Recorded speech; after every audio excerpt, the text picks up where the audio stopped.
আমার সঙ্গে ধরে দেন ভাইয়া দেন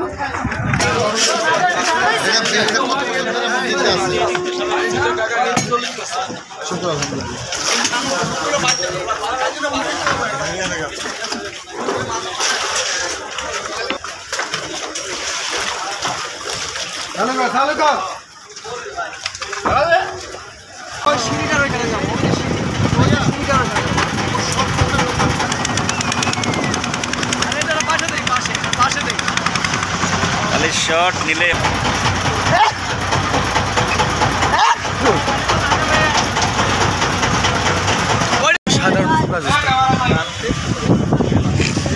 আসো বাইনে এখানে আসো ক্যামেরা এখানে ভাই অমায়িক আপনারা যারা চাঁদপুরের তারা অমায়িক আর আমরা যারা ঢাকাতে গাইছি তারা বলবো একটু কিঞ্চিত পরিমাণ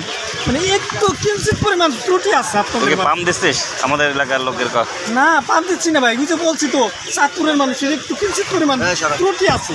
অটো নিয়ে কিছু হয়েছে তোর সাথে? অটো ভরে নিয়ে কিছু বল। অটো নিয়ে ঘরের কেলেঙ্কারি হয়ে গেছে বলতো। আপনারা যদি আমি কইতে যাই অটো ভাড়া প্রথমে যাইতে সময় ভাই বেশি হলো 180 টাকা। এই পিরনে যখন ফিরাইছি ভাই জানি না ভাইয়া যদি করতে চাই ভাই আমার বল কি বলছে ভাই 400 টাকা লাগবে।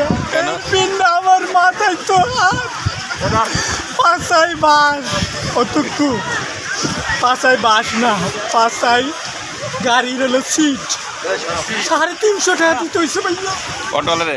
হয় 180 টাকা 180 টাকার জায়গায় 350 টাকা দিতে হয়েছে।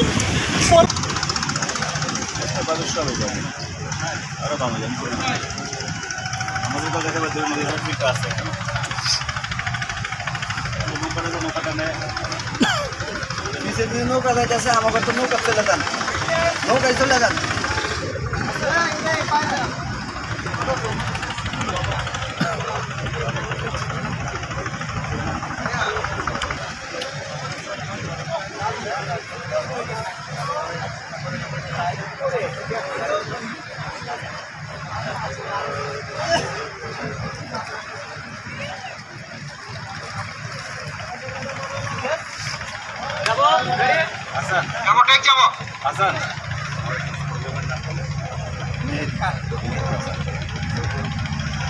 মেহেদি ভাই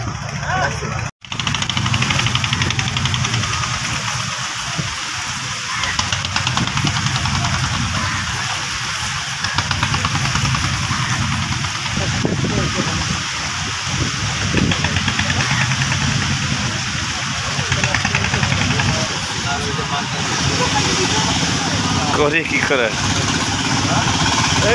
ছোট ছোট ভিডিও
ইলিশ খাইছেন? ইলিশ খাইছেন? হ্যাঁ? ইলিশ খাইছেন? না ইলিশ খাই নাই, খাবো। ইনশাআল্লাহ। আমি শুনলাম চাঁদপুরে নাকি ইলিশের দাম বেশি। হ্যাঁ চাঁদপুরে ভাই অনেক ইলিশের দাম বেশি, আসার পর তো ইলিশের কাছেই যাইতে পারতেছি না। তাহলে কেমন হলো? তা চাঁদপুরে লাভ কি? তারপরেও তো চাঁদপুর ইলিশের দেশে। হ্যাঁ, চাঁদপুর তারপরে তো ইলিশের দেশে। কিন্তু আমার তোমার যে পুরো ভংসং একটা জায়গা, এই এলাকার লোক তো ঝামেলা আছে আমার মনে হয়, কথা বলে একটা কাজ করে আরেকটা। ভাই এটা সত্য কথা। অটো ভাড়া ঠিক করলে কত নিল, কত বল? অটো ভাড়া নিলাম হলো, ঠিক করলাম হলো, প্রথম গেলাম হলো আমরা 2 টাকা দিয়ে, যে 180 টাকা দিয়ে। হ্যাঁ। আসার সময় এলাম 350 টাকা। এটা কেন? এটা ভাই যে আমরা বলে অনেক টাকা কামাই। তাই বলছে? হ্যাঁ বলছে যে ভাই আপনারা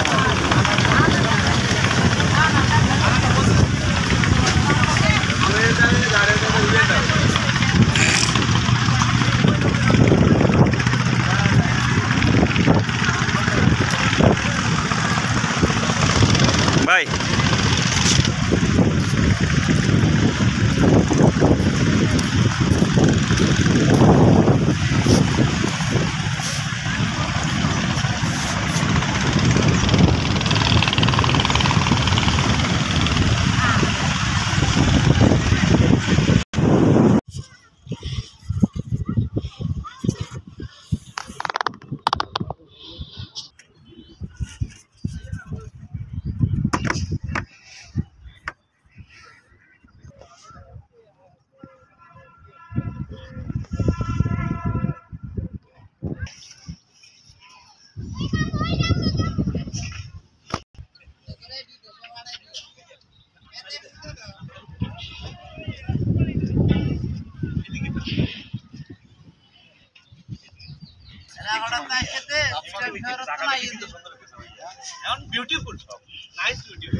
ওকে